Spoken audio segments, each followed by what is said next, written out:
On September 26, 1983, one man's decision saved billions of lives.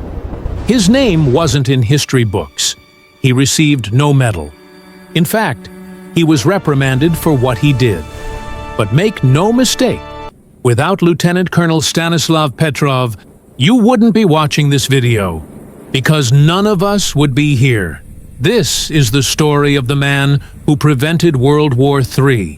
To understand what Stanislav Petrov did, you need to understand just how close the world was to ending in 1983. The Cold War had been raging for nearly 4 decades. The United States and the Soviet Union had enough nuclear weapons to destroy Earth several times over. Both sides were on hair-trigger alert, ready to launch at a moment's notice. This wasn't paranoia. This was protocol. The doctrine was called mutually assured destruction. MAD for short. And it was exactly as insane as it sounds. The idea was simple. If one side launches, the other launches back. Everyone dies. Therefore, nobody launches. But MAD only works if both sides can detect a first strike and retaliate before their weapons are destroyed.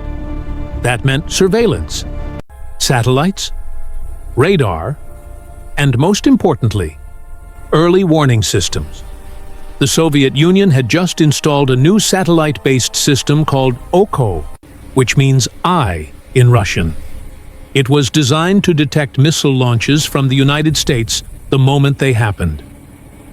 On the night of September 26, 1983, Lieutenant Colonel Stanislav Petrov was the duty officer monitoring this system. He was 44 years old, a veteran engineer, a man who understood the technology inside and out. It was supposed to be a routine shift. It wasn't. Just after midnight, the bunker's alarms erupted. The computer screen flashed a single terrifying message. Missile launch detected. One intercontinental ballistic missile, launched from the United States, heading toward the Soviet Union. Petrov's heart raced. Protocol was clear. He was supposed to immediately report this to his superiors, who would then alert Soviet leadership. And Soviet leadership would have approximately 5 minutes to decide whether to launch a counterattack.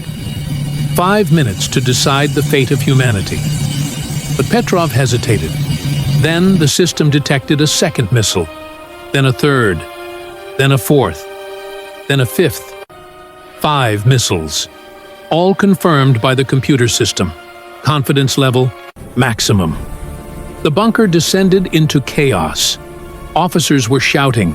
Phones were ringing. Everyone was looking at Petrov. What do you do?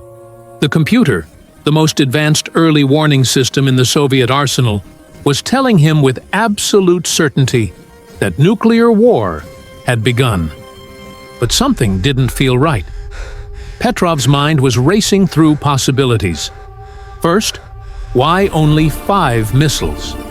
If the United States was actually launching a first strike, they would send hundreds, maybe thousands of missiles to overwhelm Soviet defenses. 5 missiles made no strategic sense. Second, the OKO system was brand new. It had only been operational for a few months. Could it be malfunctioning?